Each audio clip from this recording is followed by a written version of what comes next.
What's up? Welcome to a new episode of Movie Schmovie. This is episode number 348. My name's Steve. I'm one of the co-hosts of the show, and as always, I'm joined by Ron. Who's next? Perhaps you. That's a long first name.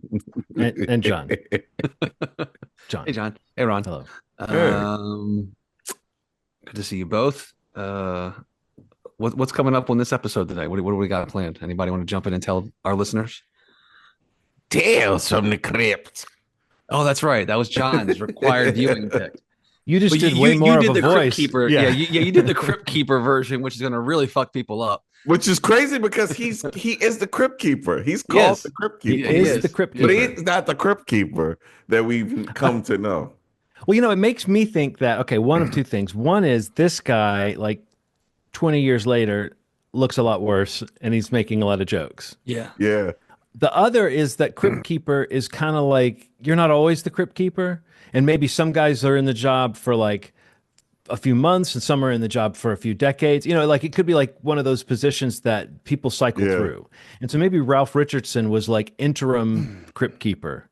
Yeah. And they had, because they had to get a corpse back in there, somebody with some puns, you know. Yeah. So many not puns. a single pun from Ralph Richardson's Crypt Keeper from Tales from the Crypt 1972, which was our required viewing. I think he was trying to make a pun when he said eternal damnation or something like that. But that's not really a pun. That's right down the middle. No, but he lined it up. He's like, well, no, you're right. Oh, he emphasized damn. it.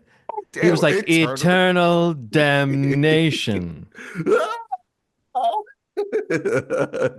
Anyway, yeah, I'm excited to talk about that movie. Yeah, so we've got that. And then we all have seen the first episode of Severance. Yeah. Season 2. Yes. Yeah, And I think we were going to keep it lean and mean this week it. like that. Yeah. But I did also want to mention something that has been all over my feed and all over, I'm sure, most film lovers' feeds for the last week, which is the death of David Lynch and the aftermath of David Lynch and the outpouring of, you know, love and anecdotes and people that have worked with him sharing stories and people that have been shaped by his work or influenced by his work, which really seems to cross a lot of generations. It reminded me of like when David Bowie died or when Prince died, these people who you didn't really think about as getting old because they almost seem like immortal aliens from some other place or they're so specific. You didn't really think of them as people that were beginning to show their age or that might have physical ailments or anything like that. I mean, I'm not saying I was that naive. I'm just saying it snuck up on us. And I think that like it was similar after David Bowie died and to a lesser extent after Prince died, where it was like my feed was just full of people that were like, oh shit, the universe just got a lot less cool without this person in it. And, you know, David Lynch is somebody who, I don't know, I've thought about his work on and off ever since I've been exposed to it, just because he's created some really lasting images and made some really interesting things and had a kind of career that not a lot of filmmakers have, where he's kind of recognized as, love him or hate him, he's an artist.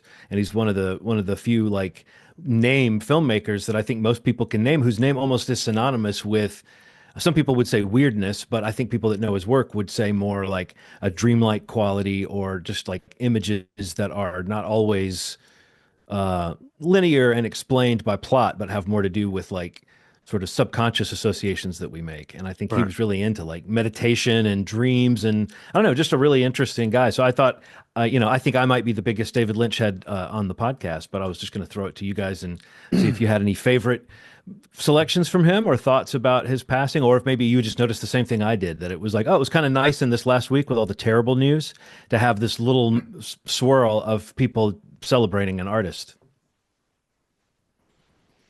I'd say I'm probably the newest Lynch fan of everyone.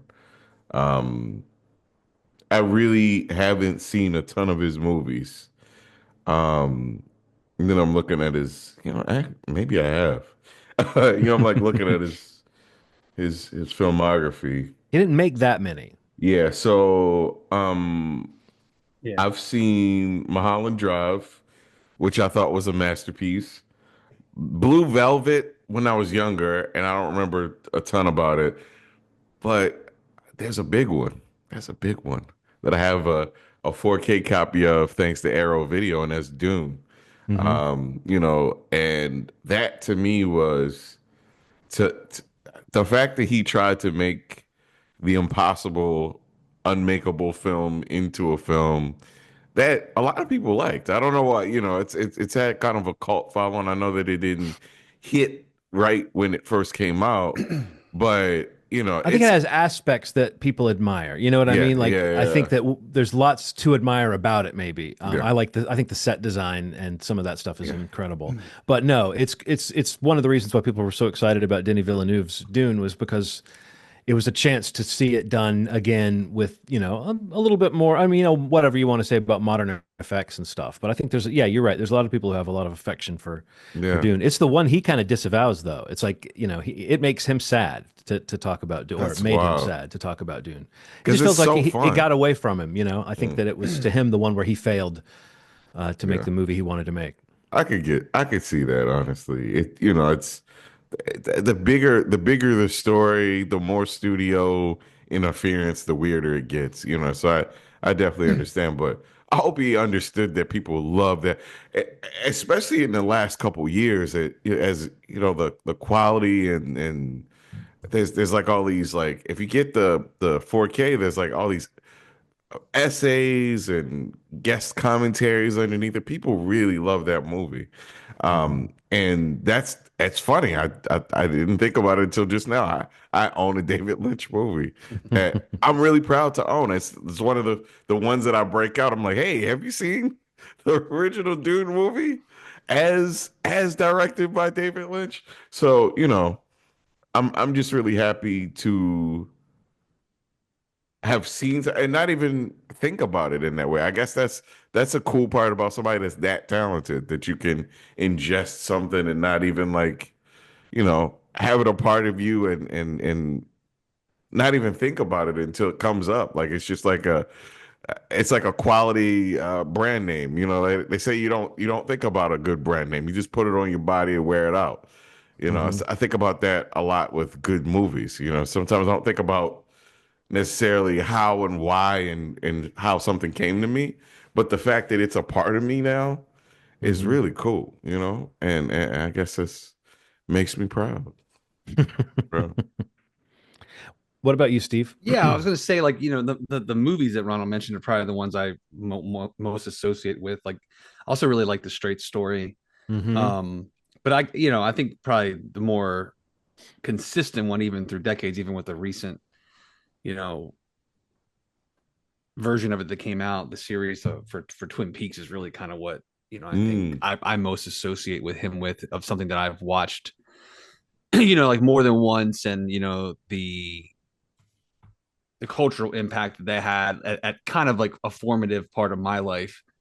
Um, in the early '90s, kind of, I saw it maybe the year after it really kind of hit, but and when it came back a few years ago for the return, it was really exciting to watch that, and fun, and definitely probably what I most associate him with, mainly because of when it hit me, the first series run. Um, but yeah, I don't know. Like, yeah, I don't know that overall, like, I'm a huge of his entire filmography. I haven't seen many of his films or some of his films, but you definitely, what John mentioned earlier, is just like a filmmaker, a creator, an artist who just definitely, the reputation was earned and was very unique. And yeah, that dreamlike state that you kind of mentioned is absolutely accurate. And anything I feel like I've experienced of his, that's definitely what stays with you. So it's like, yeah, somebody who's made that kind of impact and, kind of contributed that much to the kind of things that we talk about all the time. It's sad to see somebody, but to leave. But you look at his filmography and what he did, and there's no doubt, like you say, he didn't do a ton, but he kind of did do a lot, with what he He's did. always busy. Yeah. Yeah, and that's impressive. Well, I guess when I say a lot, I just mean like it's that kind of Kubricky sort of career where there might be years between projects, or Yes, a yes, gap where if you looked at that gap, you would find out, oh, he tried to get 10 different movies off the ground in that time, right. or like developed some, like Mulholland Drive was being developed as a television show, and so that was a failed pilot that got turned into a movie with additional footage. Like, so he was constantly doing things like that, and I think he was always working on little things. I would say, as much as I love, I mean, his movies, many of them, um, I do think Twin Peaks is the real feather in the cap, just because it's so Is the deep, thing, yeah. and because with the return, he got to do what he might have gotten to do with like five movies or something, as far as experimenting with weird storytelling techniques and having a couple episodes. That one episode, episode 8 of The Return, that was just an art film, Oh basically. yeah. You know, like it's got that long black and white sequence with, I mean, it's just an incredible thing. And the fact that that was on, you know, a mainstream cable network airing like appointment television in the late 20 teens was like, at the time, I remember that was really special the way that show was coming out weekly, and Yeah. there was Showtime, no yeah. hype, no clips released, no next week on, nothing. The descriptions that were being released about the episodes were like weird, poetic bits of dialogue from the episode, but nothing that explained what you were going to see. You had no idea who you were going to see, what characters. There were so many different things going on. I don't know. It was one of the last times in recent memory that I've just gone and received a television show that way. You know, I was telling my wife the other day, when I read a book, if I know I'm going to read it, I don't read the back, I don't read the flap, I don't read the description. I just read it, and it's so fun to read a book or watch a movie or anything like that, not knowing what it's about to be. And I think David Lynch, at his best, was one of those people who there's no way you could know necessarily what you were going to be in for. And I think especially with Twin Peaks: The Return, it was really cool. So yeah, it's kind of what you said, Steve. Like, for that to be the last thing he got to make, it shows how vital he still was. Yeah. But that's a pretty major statement, and he got to put kind of a weird, creepy, eerie bow on Twin Peaks, which you know, many people would agree. Yeah, that's like the big impact, and it's like that's where we get that association of Lynchian being this. You know, in the cliche way, people use it to describe like a dose of weirdness in something. But I think if you really know his stuff, you know that it has more to do with that kind of like humor and fear and everything that plays out in this very peculiar pace that is very unique to his stuff. So Yeah. yeah, it was cool seeing all the fun anecdotes too. Like you know, he never talked about his movies. There was one anecdote I saw that was really interesting.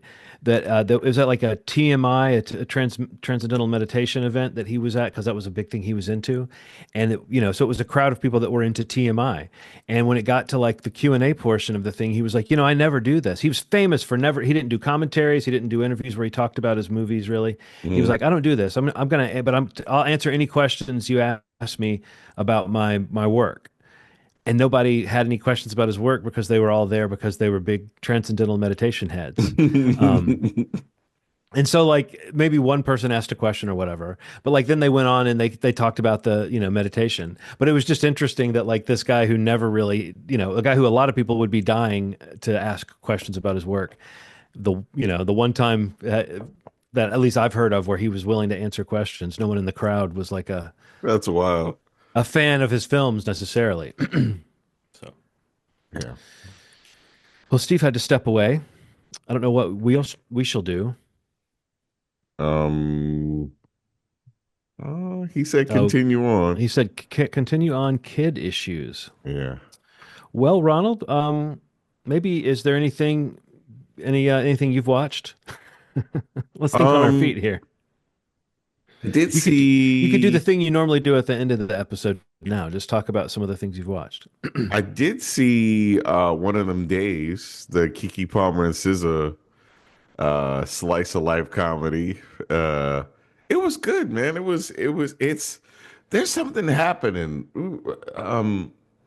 My friend and I were talking about this. Like, typically, uh, there's no other way to say it. Like, a lot of like white film critics don't really talk about small black films a lot. And for some reason, this movie is coming up a ton. I think some of it is because people are surprised that it made number one, I guess, last weekend.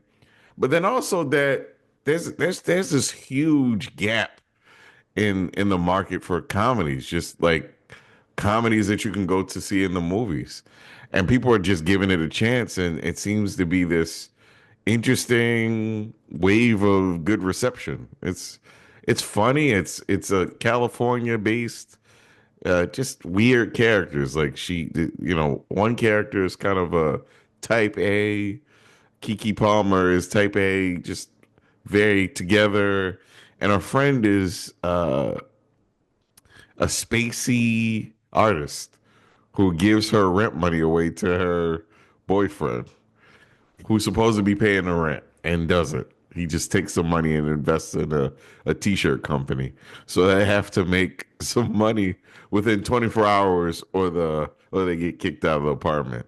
That plot's been done a couple times, but the way that they do it is just really interesting. SZA is a first time actress. You may have heard her song All of Stars that was on the first Black Panther with Kendrick Lamar. Hmm. Really good song. Um, and Kiki Palmer is just an insanely talented actress, singer, you name it, she does it. But they have this really good chemistry. A lot of famous people show up. Cat Williams, Lil Rel Howery, a couple other people, a couple of surprises. Janelle James from Abbott Elementary. So it's a fun comedy. It's slice of life. I feel like it feels very relatable. I think that's one of the cool things about it. It's like, let me see what it's on Rotten Tomatoes. It's at a 96% on Rotten Tomatoes right now. Well, I haven't seen it, but I can echo what you said about the reception. I was thinking the same thing. Like a lot of times these small budget Yeah, black, yeah. I mean, I hate to call them black comedies Mhm. because black comedy is a term that denotes like a comedy with a certain morbid sensibility. Yeah. I've seen people online have confusion about that when they were like, I heard this was a black comedy, and then I watched it and it was a bunch of British people. Um, uh, uh, Pasty white British people. There's black British people too. But Yeah. but it's like, no, I think you're right. This one for some reason has crossed over to have more critical appeal. People have been talking more about it. Where, Yeah, like yeah. normally I'm aware of a lot of movies that are out that people aren't talking about. I guess you're the same way just because you're plugged in, you're aware of what's Yeah. coming out.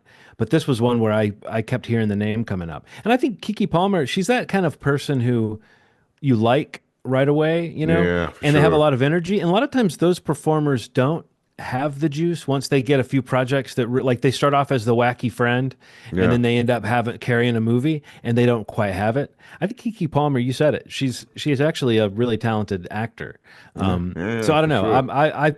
sure. I have decided I will probably end up seeing this because I was like, oh, I've heard that it's pretty good. But there's a lot of not whoever's in them. There's a lot of low budget comedies that I just don't end up seeing because Yeah. by the time I could see them, I sort of feel like I'm like, I kind of know this. If this was good, I would have heard about it. Right, right. Um, but no, I'm glad to hear that you're kind of supporting things I've just been hearing in general. I feel like I've heard that movie come up, 5 times in the last week. Yeah. I was also thinking, since I'm a AA 24 member, Oh yeah, yeah, so part of the membership is you get a free they sent you ticket. the head of the little girl from Hereditary. That would be that would be nuts. Was that an A24 movie? Yes, it Okay, good, was. It good. was. Good, But good, good. I hate when you make a joke and then you're like, wait, was no, that no, no, was that you not were them? spot on. You're Okay, good. spot on. I gotta show this. Uh Damn it. Oh, I get it. How do I get it to focus? I've tried that before. It loved the focus of your fingernail Right. details, but it did not love the focus of your phone. But So yes, the the Brutalist. Brutalist. Ah, where's it So playing? it's it's playing at AMC Alamo Draft House in Regals, and they're giving us tickets. If you're an A 24 member, Mm. you get a ticket to the Brutalist this week. So I'm probably gonna see that this weekend. I'm pretty excited about it for free. Thank Well, you, so I would A 24. say, what are you doing this weekend? But now I know what you're doing all weekend. You're I'm watching gonna the see the Brutalist. Brutalist and getting brutal. No, I can't wait to see it. I've heard it's mind blowing in some ways, but it's one of those movies where you hear about it and you're like, how what can it be that it's so engrossing? You know what I mean? Sometimes just the story, Oh it sounds man, interesting, but it doesn't. I don't know. I always let movies like that wash over me, and I almost always am like, oh, I can see how this is there's something that a wouldn't great wash movie. over you. No, I That's a know, I know all about it. you don't want me to say it. No, Arthur's you could say Institution, it. aka Yeah, AI. yeah. Yeah, Two Steve, you two hear about uses this? of it. Two uses of it. Apparently more than people are No, thinking. but I'm saying the two uses are the The biggest. dialogue. One is tweaking the dialogue to make the Hungarian Yeah, pronunciations more accurate because there's a lot of Hungarian spoken in the movie, and the yeah, other is his architectural yeah. designs supposedly were created with the use of that stuff. So I yeah no, Those are the I'm only plugged in two on all that they're that talking stuff. about. Apparently, there's more. Well, I've heard Those are that the two. Adrian Brody is not real. That would be crazy. What if there was never an Adrian Brody? No, He there was never like, was one. You know that when That's the he played long that play. Yeah. Rasta character on SNL that one time? yeah. That's the real guy. That's Mhm. a lot of mercy. That's crazy. No, but no, I'm always like I think that it's as vehemently opposed to I don't even want to say AI as a blanket term because I know there's AI that is part of different things. Like there's different kinds of AI, but the sort that pisses me off. I mean, like it doesn't make me not want to see a 3.5 hour movie that I'm curious about that might have a few instances of that, but it does make me think what a weird choice when that seems like it's a big deal in a movie about an architect if you're gonna farm out the designs to some I don't understand why everybody's thing. so angry about this. It is I think that's kind of what I'm saying. It feels, even though I it's share a lot of the sentiments, the anger and the boycotting feels performative sometimes. The sort of like but it may we're disqualify outraged. it. Yeah, Supposedly right. it may disqualify it. Like people are so angry that it may not get nominated the way it was supposed to get Get out of nominated. here. Get out of here. Steve, This is all done already, man. The nominations Yeah. ended before this came out, so the nominations were already done. You'll doesn't know mean it's gonna win. you'll know tomorrow. Well, you said nominated. I mean, I'm Well, saying the you Well, know nom. who's you going to know, vote for it, Ronald? All the robots are going to vote for it. yeah, of course. Now, but I meant to say win. I Okay. don't. It may not win. It may not win because people are angry.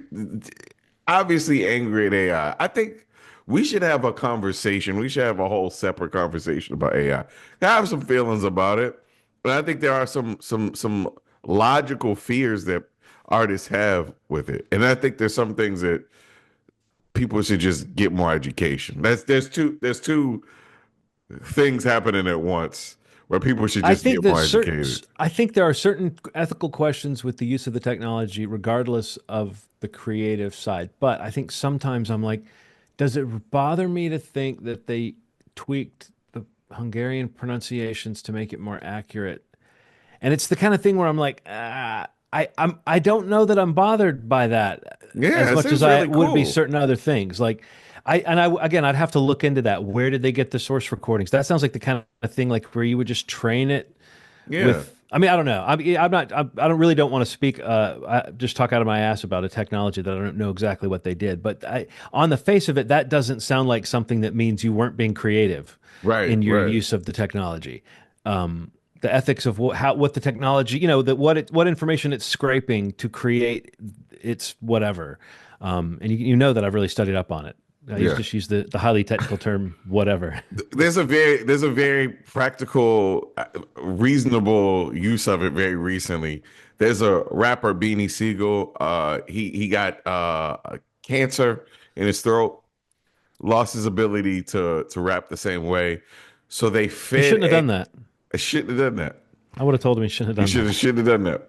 So they fed his vocals into AI, and then he's rapping, and then they're using the AI model to make him sound like he used to before he was afflicted. Which is, that's shit like that's pretty cool, man. That's a perfect example of using it because you are using his voice. I'm sure they trained the thing on his voice. Yeah, They yeah, have they fed recordings his of his voice. voice. So Yeah, it's like you can create it's like what they did with John Lennon on that Beatles record where it's like now that's weird. you could talk about the ethics of somebody being dead and doing that, but if someone's in the room saying, "Let's do this," like there's already pop singers who you don't know what their real fucking voices sound like anyway. Like, I don't know.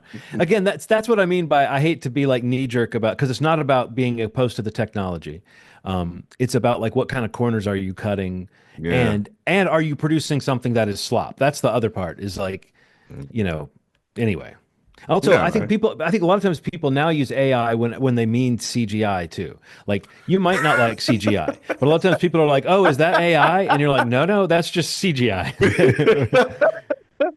Nah, you might be right. I think you're right. I think people are confusing those because I've heard people use it like that now that that's in the vocabulary of the people. Well, right, like it'll be motion capture or something, and they'll say, "Is that AI?" And you're like, "No," or Yeah. that they used AI for all the characters, and you're like, "I don't think they did," but they did use motion capture. Is that what you mean? It still looked like shit, but um, anyway. I love that thing that AI video of Will Smith eating spaghetti. He posts it every couple. He posts it every couple weeks. It's just like you're like rah, rah, rah. It doesn't even look natural. It looks so scary, man. Have you seen the two guys fighting? Like they're faking an AI thing, Yes. but they're like coming out of a building and they're like Yes, sir. fighting and like doing different things, and their arms are like twined. That was so funny. That was so funny. Yeah, I love that. So your pick, John. Tales, Tales from the Crypt. He I looks wonder if like like the '90s Crypt Keeper watched this movie and was like, "This fucking amateur, Ralph Richardson. He doesn't, isn't he like a respected stage actor?" So yeah, this is an anthology film from the '70s, and it is, it's called Tales from the Crypt. It's going to be kind of schlocky. I think all the stories in this were comic book stories from, I want to say it was Vault of Horror was the name of the comic that the stories came from. But this movie is presented, it's the anthology format where you have a wraparound and you have a story that kind of develops with the Yeah. characters, and you're kind of wondering why they're all in the place that they are in, but you could tell. Like I love the way the movie starts in the catacombs. I thought it was actually kind of cool the way like they fall behind the tour group and they go into a weird chamber. That was really a Yeah. cool, yeah. creepy idea. And I don't know. I just thought that was an interesting, simple setup, and I do think it's then very funny that it's really like Ralph Richardson was not the actual crypt keeper, but just the stand-in they had that day, who was like just Yeah. sitting there, but he's wearing like the hood, but he's not doing too much of a voice. No. He's playing something, but he's definitely not playing the same version of the crypt keeper that we know. There's really not even much of a comparison as far as that goes, as far as the sort of personality. But the fact that he's there to intro these tales of comeuppance for these people that have, seemingly been on a tour and then wandered into the wrong room, but we come to find that perhaps they're there for another purpose. You can see that format coming, but I do think a 90-minute movie with five of these stories in it, it was kind of impossible to get too bogged down with anything. And the stories were nasty enough, like, and interesting. I will say this movie might have the fakest blood that any movie has ever had in it, mainly because blood is such a major plot point, at least in one of the stories, where we see a lot of the washing of the hands and the scrubbing, and it just never Yeah. doesn't look pink, like pink paint. Yeah. Yeah. But maybe that was just, I always wondered if old movies used really bright, fake looking blood because it was, it was less disturbing or something. But yeah, pretty gory, aside from that. Like there were some pretty good fates. Ronald, did you have a favorite segment or anything, you would want to say even about the wraparound? The best wraparound, one of the best wraparounds I've ever seen for an anthology, to be honest. Like, it just was simple. They came into the cave, and I liked that it wasn't like he didn't say like, here's a tale about it. Literally, they were talking, it cut to the story. It was really fast paced. I really enjoyed that. And all the stories, I mean, call me silly. I really didn't think that these were all people that had suffered the fate of being in this. But you recognize the people. I Yeah. didn't really look at everybody so much, but I really thought, man, people really dressed up back in the day. just for casual things. I miss that. I miss seeing that in things where people just had suits on and things just to You're just to right, go into Ronald. dirty caves. If I was gonna go tour the catacombs, I'd probably be wearing like jeans and sneakers Yeah, and like yeah. a fleece or something like You that. wouldn't wear slippery Earls in a double-breasted suit to go into the cave, but for some reason these characters did. I just really thought that the stories were really interesting. I think my favorite was probably the blind one, probably Mm. the blind hospital. That I mean, the blind living facility. I mean, look, this guy asked him once, and he's like, "Look, it's gonna fix the you gonna fix the heat? Look, y'all gonna fix the you gonna give That's us a some story food." called Blind Alleys, Blind and Alley. Yeah. it's taken from Tales from the Crypt 46, which was Mm, from February to March of 1955. So that was from an issue of Tales from the Crypt. yeah, But I yeah, I really would agree. enjoyed it. That was definitely the most intricate. Yeah, yeah. But in general, I just like them. I like them all. I thought that they were really well done. And again, I liked that they were just like they ended. Sometimes they blended in so quick. I didn't even really know that we were going from one story to the other. Like there wasn't any like wow wave to transition it. It was just like next Yeah. story, Well, next story. they would go to the little interlude, Yeah, and yeah, then that would yeah. be it, right? But yeah, I thought it was a great movie, man. I Yeah, it was really a lot. enjoyed it. It was a lot of fun. I admittedly I don't know that I ever knew this existed Me prior to you either. picking it. Oh And no. Oh no. yeah, and yeah. So I mean, this was like a nice surprise to me, and these anthology type things. Uh, I kind of am well, in general, I'm a big fan of this kind of thing. The idea Hmm. of Yeah. 5 stories plus the whole wraparound being in there for 90 minutes. It's like so efficient. It's like a bunch of little episodes like of Twilight Zone or some crazy thing like that. I love that kind Hmm. of format.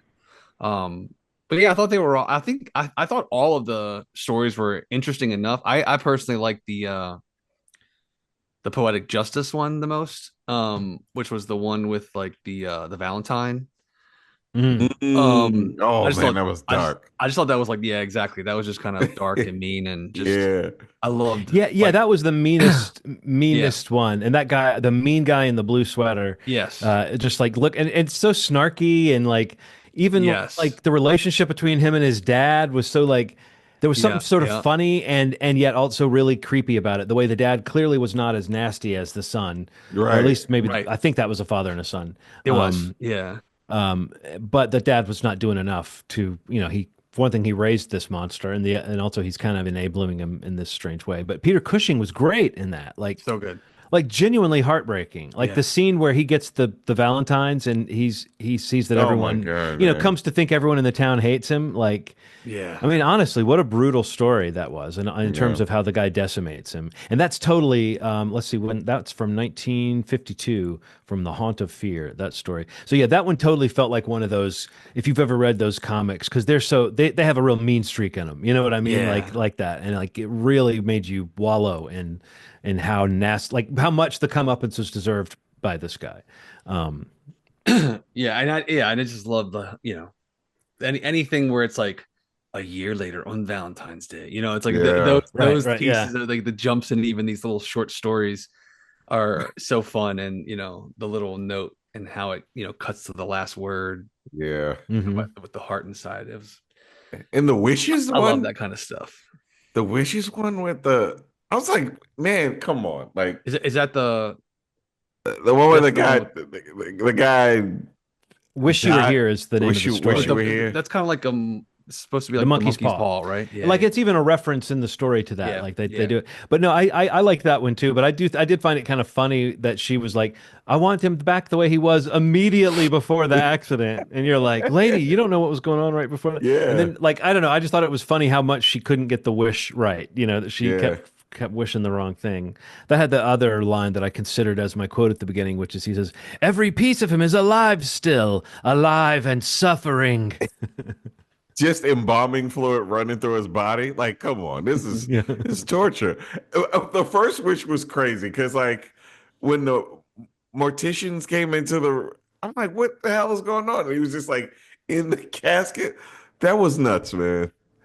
And it was like I did enjoy the again. There's like a no special effects. It just was like, Yeah. hey, somebody's coming into the room. You made a Well, wish. even What's the happening? Peter Cushing zombie that when he came back, they Yeah. his eyes were like fabric, but Yeah.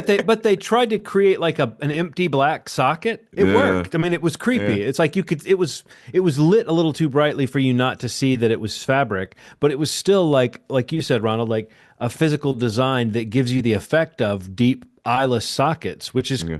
which is creepy, you know. That's really creepy, man. I have to say one of my favorite moments is I just love the little girl letting Santa in.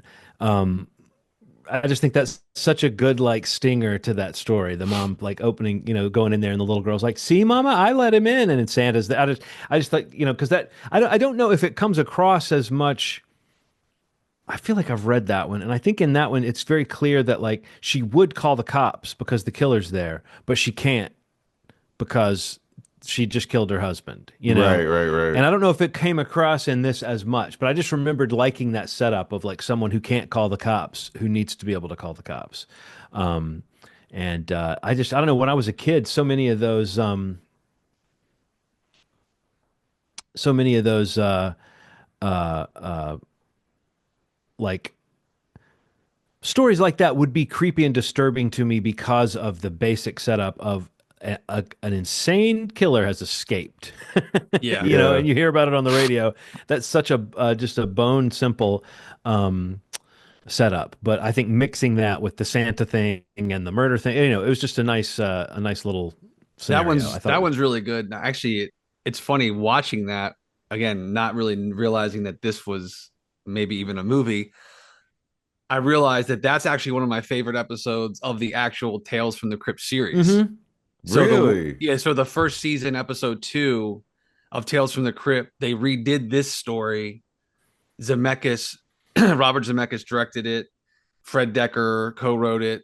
But it's like one of my favorite. Like I remember watching it as a kid and being like, "Holy shit, this is scary."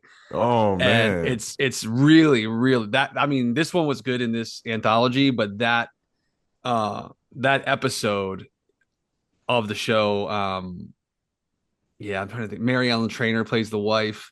Larry Drake, who like Dr. Giggles, a lot of the horror fans, Dr. Right, Giggles, right, right. he He's was the he was Santa. Like Yeah, it's so good. Like yeah, Ronald, if yeah. you like that episode or that story in this film, like them redoing it as season 1 episode 2 of the series in the late 80s, it's so creepy. It's so good. It's and that Okay. scene, like when the girl's like, "Look who I let in," like that thing that John just said. It's like chilling when that hits in that episode. It's so good. Mm. This Okay. was my favorite shot. Yes. Yeah, falling into the pits of hell.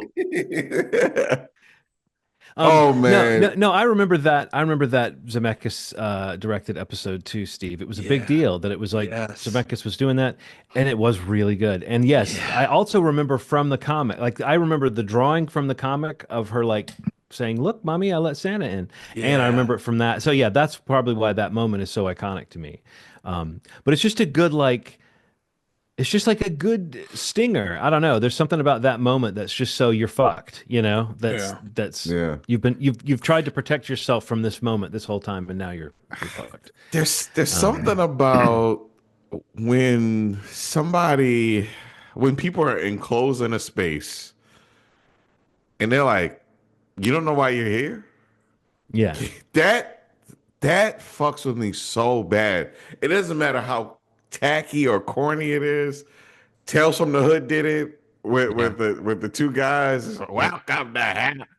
Still, there's something about when somebody's in a space and they're like, "Oh man, that's a crazy stat."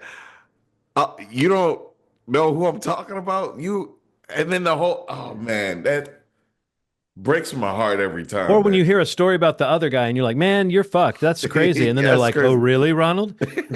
What about you?" And then it's like, "Oh And the shit, tale of your life, what and do they know about me?" yeah. Oh God. Okay, so episode and all through the house is the Yeah. name of it. Yeah. Okay, Mhm. I actually have Tales from the Crypt on my server. I'll Oh, check it out. nice. Yeah, watch that one. It might be fun to figure out. I don't know. We can watch a few of those or something. I don't know. It'd be Oh, fun that'd be fun, man. to like do like instead of a franchise watch along episode, maybe cherry pick some Tales from the Crypt episodes Yeah.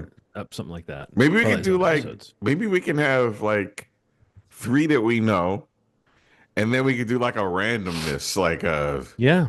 a Like season we each 4. pick one and then do a randomizer or something Yeah, like that. yeah, yeah. We each pick one and then have a random episode. That would be so fun. Because I haven't seen these in so long, man. Like I haven't like I remember what about a kid with a basketball. It's like a kid that got somebody threw a basketball at him and he fell down the steps. I don't know. Broke his legs. That's Oh, scary. yeah, I do remember that in the basement, right? He Yes. falls down the basement steps. Yeah, Stop. yeah, yeah, Stop, yeah, yeah. Steve. Stop. You I remember that one. I'm scared just thinking about it. Dude, I love that show. That I used show to was so watch. I I good. used to mean, watch it talking about it makes me religiously. realize that it was like so much of what I like about anthology shows. Yeah. Yeah. And it just had that general thing of like it was horror, so you knew you were going to be it was going to be what I just said. It was going to be Yeah. some comeuppance or some yeah, you fucked around and found out kind of thing. Um Fitting well, Punishment, Ronald. That's what it's called. what Fitting Punishment, fitting punishment. episode 12, season 2. He was too big for the casket. It like cut his. Yes. Oh, Yes. Mm, Jesus Christ, man. That's. Whew. I think that's a classic story, but maybe that's a classic just from the comic. It But it probably might be is. based on a short story. I think some of them were, based on Yeah, like old. this one is it says Vault of Horror number 16 comic source. I don't know. Yeah, this is a whole rabbit hole we could fall down. Yeah, But yeah. yeah, I mean, this movie was a lot of fun to watch. I mean, again, without knowing it even existed, to be honest with you. So I mean, it was cool to go back, and especially to recognize that the first story, is something that I Hmm. remembered very, very clearly from my childhood in the late '80s. But yeah, good pick, man. Yeah, I really enjoyed Well, them. Ronald, it would normally be your choice next, but I have something I want to throw out there because this Okay. right now we're sitting in the middle of episode 438. Okay. Next week or next episode is 439. That's my 400th episode. Oh, nice. Oh. I'm taking over. I'm taking over the format. Take it over, I've baby. got two segments in mind that'll probably give us enough to chatter about for a full episode, and I think it'll be fun. It'll be a nice little surprising week for you guys. You'll just show up. You'll be just as Cool. surprised as you were 400 episodes ago when I showed up with all my thoughts about. Do you remember the movie? What was the first Oh. movie? What did you bring me in to talk about? This is a good trivia question for listeners. Damn. Can you give us a hint? I guess I thought the hint would be that you were like, this is a good one to bring me in for. You're like Like, this will be the like, one. I don't know. I'm trying to think of something that even came from that episode. Oh, but yeah, the Dark Knight Rises. Oh. Oh, right. Okay. Oh, Very wow. cool. Very cool.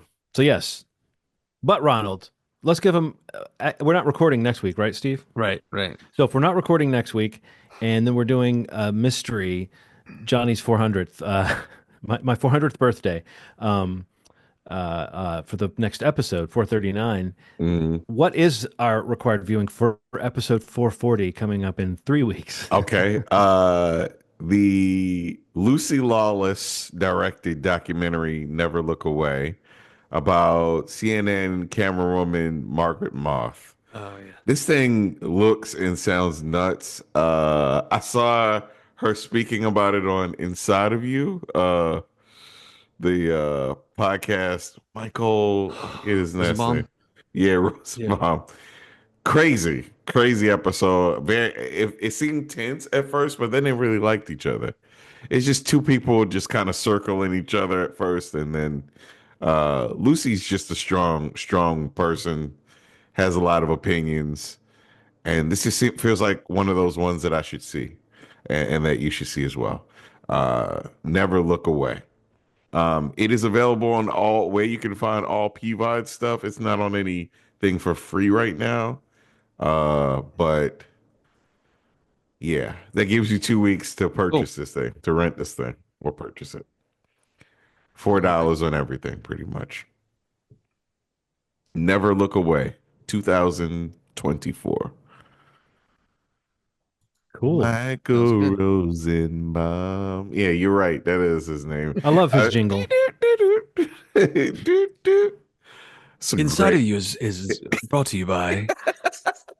He doesn't. I love his little tags for all their ads. Yeah, I do like that podcast. I he listen. doesn't know how successful he is. Oh, that was a real song. I thought you were just singing. No, no, No, no, it's I know no. Okay. that's his. It's inside of you. Yeah, it's amazing. he does have a band that he plays in, but he does like this little jokey intro.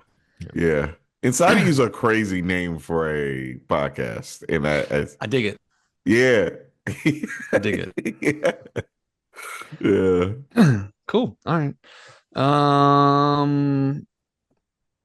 I think we're going to talk about Severance a little bit, and then that'll be an episode. Mm, mm, mm. So we finally got to watch Mhm. episode 1 of season 2 of Severance with the rest of the world, Yeah. despite Ronald's best efforts to try to change that and let I us talk told you, about man. let us talk about more than one or something like that. I don't know, or see more than one, but that's fine. It's fine. Yeah, so we're talking about this one. This episode's going to come out when people will be able to see the next one. Right. So that's just like we're watching. We're not even watching it with you all out there. We're behind.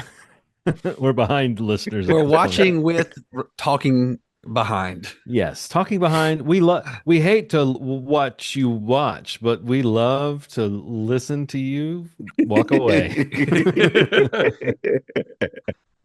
Oh man. Um, It feels like, I gotta think like the first thing I felt sitting down to watch it, like as I got Aaron caught up and we watched it together, I was like, it is insane that it's been 3 years. yeah. Yes. It's like for all the talk, whatever show you want to mention, like Stranger Things, what we talked about before, a lot Game of of these shows that Thrones. just take so long to be made. They were making season 1 during COVID, and then season 2, you know, uh, still probably COVID stuff, the writer's strike, director's strike, all the things that happened in that period of time. That it kind of weathered, but also just like development. It seemed like it took a while to kind of get this season cracked. But um, yeah, I don't know. I just like it leading up to watching it. I also went back and rewatched the first season. Um Odyssey has a new podcast, the Severance podcast with Ben Still and Adam Scott. They Yeah. do. I listened to their recaps of each episode, and I've been listening along this season so far, just to kind of really completely immerse myself back in the show that I remembered, just hmm completely being in love with, and still. But I mean, at the end of season 1, it was like, a wow, this is like a real, real, real good show. Like this is a legitimate show that I can't stop thinking about. So yeah, getting into it, it was like that was the first thing that hit me, was like, not only did I know we've been trying to get the screeners, for a while, but even longer than that, this show has been coming for 3 years for a second season. It's hmm like it's amazing that it's finally here. And they rolled out the red carpet and pulled out all the stops to try to promote, make sure people knew that this season was coming out, um, marketing wise and everything. Like they set up those central Grand Central things in New York where they actually had the cube set up with the actual actors in there working as if they were in Lumen. But yeah, no, it's just a really exciting kind of to jump back into a show. Like when we did our look aheads for 2025, it was like this was one that was going to be on my list, or was like an honorable mention. But it was coming so soon. Like I was like, I really just I know I can get it next week. I So had the it's like same thought. Like I I'm not think that gonna it put it on was my like list. right, looking forward to it didn't seem as relevant because we were about to get it. But as far Exactly. as like if you had said late last year, what are the big projects Oh coming yeah, next year that you're excited 100%. about? I think for all the reasons you just said, this was a big discovery sort of when it happened. Yeah, I think we're all kind of stiller heads. And for to sure. some degree, we all appreciate or love some aspect of Ben Stiller and his career. And like, I'm a huge fan of Adam Scott. I love him in like Parks and Rec, but I also thought he was the best thing about, a few of the little indie movies he was in. And then I've loved the podcasts he does with Scott Aukerman, where they talk about, every album by a given band. And then he also has always been on Comedy Bang Bang, and he's just one of those guys. So yeah, no, Zach Cherry's amazing. John Turturro. Yeah. I don't know. There's just so many great things about this show. It's sort of immaculately made. It's such a specific show. The way the details are rolled out, the way the images are rolled out. It's so specific and so agonizingly made that it almost has a it can almost be inert or you would never say like lifeless, but I mean it can sometimes feel like it's really putting you through these moments. But these awkward, weird things happen because we spend so much time like on a close up of somebody's face while they go through different emotions or while they try to keep their emotions in check or something. There's so many Right. interesting choices. And I think maybe once we've seen more of this season, we can talk more about what they mean. But I just think it's one of those shows where even if there's moments where I'm like, what's happening here? Why are we watching this? Why do I care so much about this scenario that is not even defined as life or death necessarily? You know what I mean? You're not really Yeah, clear on yeah. what's happening. But like what gets me is the fact that I don't think it's had a single moment that feels to me like a moment that I have gotten from another show. You know what I mean? The dynamics, the it may remind me of things, but the there's it's just so specific. So like even the things people say to each other, they can be odd and awkward in a way that's just unusual, and it's not a show that I've seen before this one. So I'm definitely engrossed. I'm kind of like you said, Steve. Like for me, it was a matter of kind of getting back into it, and within just a few minutes, I was like, "Oh, okay, cool. We've got another season of this now. We can enjoy this, and it's a little bit more fun knowing you're going to get more." I wonder how many seasons they plan to make of this. There's still it's way more mystery than it is information, you know. Yeah. But there've been so many shows that have played with that particular kind of fire that I would hope that they have like a good storyline worked out, because that would be one of the only disappointments of this show would be if they did start quote unquote revealing things and it felt sort of basic, because right now it's kind of anything but basic. It's just a very, very unusual, like terrible things seem like they really could happen at any moment, but you also feel like the characters are in a kind of there's a kind of safety to the world or control or something of the world that they're in. Just a really interesting show. What about you, Ronald? Have you been kind of missing it, and did you enjoy going back to the office? I, I did enjoy the show so much, and I did miss it a lot. There's something about like Lost is what comes to mind when I think about the layers of Yeah. crazy packaging with Mm-hmm. branding and stuff like that. But we've gotten more information in this first episode than we had. It feels like quite a bit into Lost, which is really cool that we have that some of that stuff. But the more information you find out, the further you feel away from the truth. Well, you don't Which know if you can trust the information at right, all. right. You don't Like you this don't know the episode was source of totally in the inside world, right? Like, correct me if I'm wrong, but there was yeah. nothing outside in this one. Yeah. So we don't have any reason to believe anything that Milchick is telling them about what's happening outside. Yeah, yeah. Like, there's no reason to think he's telling them the truth, at least in my opinion. Yeah, and this just the fact that we saw this newspaper article, like it's like all this stuff. It's like what is happening right now? It almost feels too put together. It's almost like he was like, so what if they ask this? What if he asks this? What if he asks this? What if he asks this? He has everything prepared, which doesn't feel he didn't skip a beat, like typically when you ask somebody something and they're digging in their memory or, oh, I'm not quite sure. He had an answer for everything. So I'm on your side with that. Everything feels a little put together in that way. But I mean, this is an incredible show. And I love that once you find out the rules, they just get it expands a little bit. So you like, you leave out, you do this, and then you find out another layer, and then you find out another layer, and then it opens up. You're like, well, this painting means something, and then the painting changes. You're like, well, Yeah. what the fuck? What's happening right now? So it's really cool. And then I'm wondering if certain characters are in character when they're there. Are Okay, they? let's talk about that. I think Yeah, there's one character that to me seems very clearly like there's a likelihood perhaps that they are they're not in character. that they're their outside person coming into the inside to pretend to be the inside version, right? I Yeah. mean, did you get that vibe from? Skip ahead, folks, if you don't.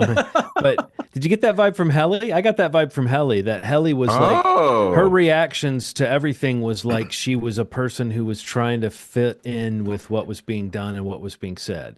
And Yeah, and we know that she lied about her what she was doing. Yeah, yeah. her experience in the Yeah, outside world. I experience. don't know. I just thought that was an interesting mystery for me. That Do like they I was like, oh, throw? okay. I hadn't even considered it. And then she was so weird with him in the hall that I was Yeah, like, she doesn't quite seem like Halle, but she also does seem like you almost feel bad for the predicament that she's in as far as the sort of potential romantic triangle that's developing. It's like that's a tricky situation for someone yeah, to be a bifurcated person and for you to believe that one half of them is lovelorn for somebody and the half that you know doesn't care about that. That's just a weird, that's a hard thing to accept, you know. But I right. remember yeah, that was one of the best things about the first season was the ramifications and manifestations of this simple idea of Yeah, that you can split your life between the two places and they won't know about each other. Like there's still ripples of that idea that they can explore, you know, and I think that's one of them. It's like, oh, what if you love somebody on the inside and you love someone else on the outside? We see that already with Bert and Irving too. So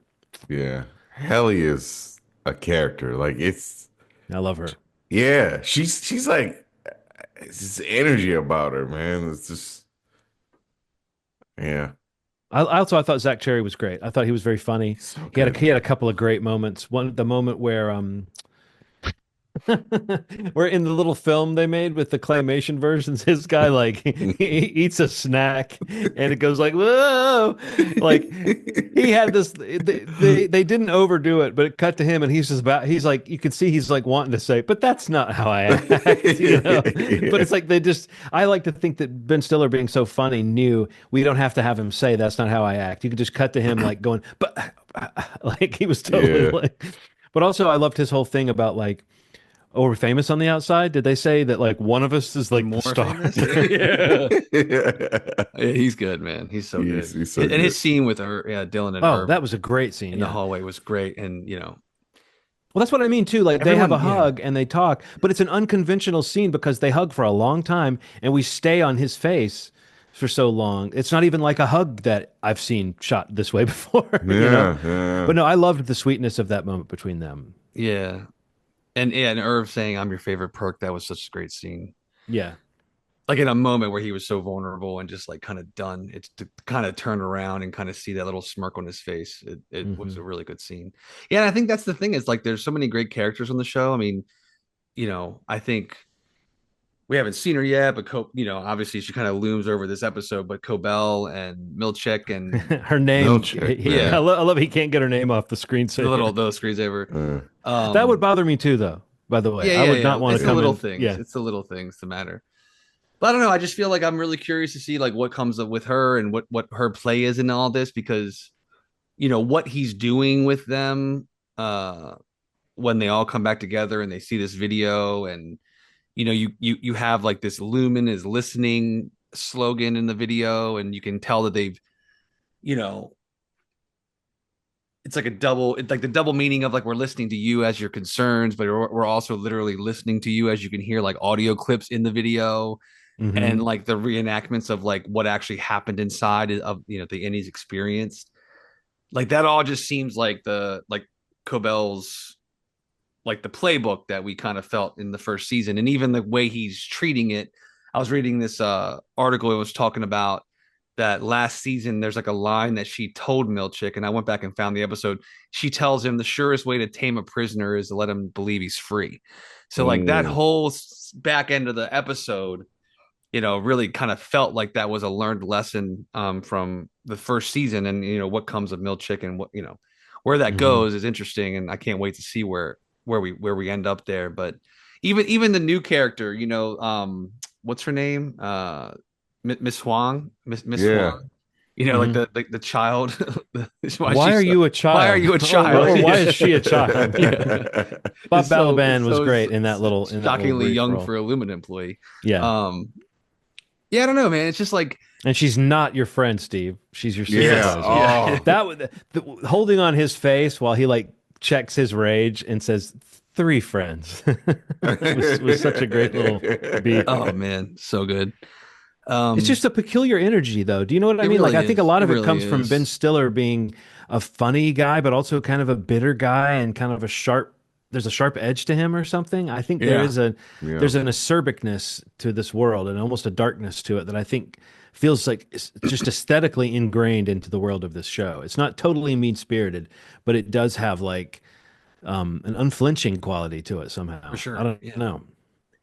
The only thing I thought, and I think I'm resolved to it now, because the way the show plays it, it is the next minute for any uh, uh, Mark. But at first, it seemed odd to me not to pick right up with the end of the last season because that was Yeah. such a climactic moment. But in a way, they did. Like, for all practical purposes, when the people are back in the facility is when they have their next moment. Yeah. That's All what it would those have felt people, like. like, but it took me a minute to, did it take you a minute to sort of sort out the ramifications? Oh, that's how it works. And oh, I see. Yeah. If they Yeah. haven't been inside Lumen in this time, then they haven't been able to pick up from that. It's like they're in the same situation we are. If they're outside, they don't get to pick up on that moment of the information Yeah. they carried inside either. So, Yeah. but I don't think there's a problem. It's fine for the show to feel mysterious, but I wonder if that could have been illustrated clearly enough to make you like it's almost like they needed to replay the end of the season and then just build on it and then show us that like 5 months later I don't know. I think I was able to piece it together. It works. It's just it took me a minute, and it blunted the effect of coming back just a tiny bit when I spent a few minutes going, wait a minute, what's going through his mind right now? But when he's like running around the building in that one opening, which was really interesting and cool, Yeah. like and he said he was inspired by Tom Cruise, by I the saw way. that. I saw that. But in that moment, he's just lived through the moment Yes. of saying she's alive, of seeing the picture and all that. So I just think they could have connected that dot more to make you realize this isn't somehow 5 months later for him, you know. But Yeah. Yeah. either way, I'm glad it's back, and I'm glad that they don't have to decide what you said, Steve, which is like how do you do a second season to a show like that? Yeah. What do you play with? You know what I mean? And I think that like this show does feel like it's expanding, but it also feels like it's drilling into some of the things that we were wondering about last time. And I feel like they sort of try to, or they definitely, maybe not directly to your point, but they do address the idea of like the traumatic experience of the innie, in that like when they get in and out of that elevator, like nothing has happened. You know, Mm-hmm. like it's right Mm-hmm. back in it. Like when Adam Scott, or when he gets in the when Mark gets in the elevator, and that like zoom shot, like where it kind of stays on his face, and like you see him like Yeah. flip out and then flip It's right back almost in, but like it doesn't orgasm leave him. or Yes. rapid eye Yes. movement or something where like the Yes. face even kind of wibble wobbles a little Right. bit. Like Yeah. it literally is like that's like a POV shot of like any Mark, and then that nothing happened at all in that moment, in the time Yeah. between, even when he sends them out and back in, like it just, and I know only because like listening to them talk on the podcast, like they talk for this episode, Ben Stiller was talking about the way they shot that, and this rig that they had set up to kind of give that POV shot and like the shaking that you're talking about, um to be very deliberate in the point you're talking about, which is that when they get in and out, literally it's like that's all they know, like that experience of like that bodily shaking or whatever, that brain wipe or the switch going off or whatever it is that it's doing. And I thought that was really cool because yeah, it doesn't really, even the first season doesn't really dwell too much on that idea. And even jumping into this episode, even though Milchick talks about 5 months having passed and all that stuff, and he clearly just comes in running looking for her, and that whole room has been changed over because it has been 5 months, but he has no relevance to that, or that has no relevance to him. And Mm-hmm. I don't know, I just really like that shot in the elevator where it kind of stayed with him in the elevator, because we haven't really seen that before in the show to this point. Yeah, that's And true. I wondered if that was a new image. I right, couldn't and it just remember. kind of really kind of gives that perspective that you're kind of speaking on, which is that in and out of that elevator, there's no life. There's a complete lack of control, and that's the trauma of whatever's going on with these innies. And that's kind of a big that's the big drama of the show, which I think makes it so interesting. And yeah, what they learn and how they kind of map it together is really cool. I can't wait to see more. So it is an example of a show where, you know, the week to week stuff is exciting, but it, you know, it would be cool if you could watch them a little. Would it be cool? I don't know. Maybe I'm just spoiled, but it's like I want more of it as soon as the episode ends, you know? No, I Yeah. definry for some reason thought we had 2 episodes. I thought Yeah. they Me did a too. two. I thought Apple they did a does two that a episode. lot with a lot of their stuff, like especially the 30-minute like sitcom type stuff, or even like, you know, Yeah, shrinking. Like they usually launch with two, maybe even three sometimes episodes. But I think with a flagship show like this, a show that they really are trying to make their, you know, their flagship show, or right. They drama. know. Yeah, they know like we can dole this out slowly, kind of keep it going, especially also for like Emmy stuff. So, but yeah, man, I can't wait to watch another episode this week. By the time this comes out, we'll hopefully have checked out Yeah, another they could have just released an episode that makes everything we're wondering about sound stupid. So if you know one. if that Well, no, happened, we're sorry. We can't. We tried to get special treatment from Apple TV Plus, but we couldn't. What I didn't like, Ronald, was they said get back with us closer to the release of the show, and it's like just Well, tell us no. yeah, honestly, it's crazy. that's been the vibe the whole time. We You know, we Just tell we us no. we've been Just shoot me. championing your shows forever. I mean, Yeah, we second did get in early. you did. second season comes and they're like, Movie Hoovy, that's what they said to me. Who are you? Oh man, Or but yeah, Hoovy Schmoovy. I don't know which one. can't wait for more Severance. That's for sure. And Too. you know, if you love this show, I would definitely recommend checking out that companion pod that they have out, because I think they're going through the whole they're going through the whole season week by week and doing those episodes. With a lot of like behind the scenes stuff. They got, you know, the actors and actresses, like everybody involved with production design on that podcast too, talking about the making of it. So it's a really fun listen too. Mm. Um, Did you see that guy make that half court shot and yeah, hug Ben? run up and hug Ben Stiller. So good. Did he He's win a like, car? Oh, that's right. Yeah, Ben they were He won a Stiller. car, right? Yeah. That's crazy, dude. He's like Ben Stiller. He's like Ben Stiller's all over social media this week. right. It like accidentally went viral again. It's like that. Well, yeah, and even sadly, the talking about the passing of David Lynch earlier, I saw one of the group interviews they were doing as the Severance team, like the entire cast. I forget where they were. It might have been like, I don't know if it was like Graham Norton. It was a pretty popular interviewer or host, but like it's when the news broke about David Lynch's passing, and like he like told them during the interview, Oh, and like I think Jesus. like Adam Scott specifically and Ben Stiller were just like obviously shook, and Patricia Mhm. Arquette was there, and And you know she, she worked with yeah. him, and they were talking to her about him. It was a very like in the moment like breaking news weird thing. Wow. So just to tie this episode together, there it is right there. It all comes back to David Lynch and Severance It's wild. and social media. Cool, man. Well, that's fun. Again, next week we're taking a break, but the following week will be the John takeover episode, which is going to be a mystery box. We'll call it the mystery box of John, or John's mystery box. Dick in a box, but I'm Well, I the was gonna say the first step is you get a box. dick. Let me cut a hole in Um, a box. and then yeah, so that'll be fun. And then again, Ronald, what was your pick for? Well, that'll be episode 440. Mm. Which one is that? What was the name of that? The doc again? The Lucy Lawless doc. I don't know. I don't know, man. I just got a weird text. I gotta go. Never Look Away. Yes, Is the doc for thank you, Ronald. thank You're you. welcome. Sorry. And that's available on all the PVOD if you want to rent it and check it out for a couple bucks. Moviesmovie.com is the website. YouTube.com/Movie podcast is the video option. If you want to do the YouTube channel, you can subscribe to either.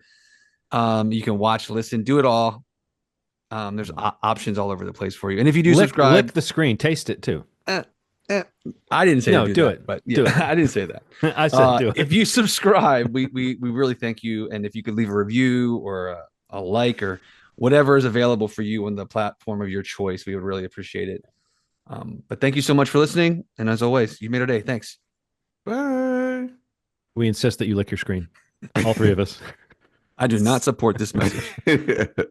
All right. I gotta. All right, I was gonna say, I saw you check out. You can. Yeah. Sorry about that.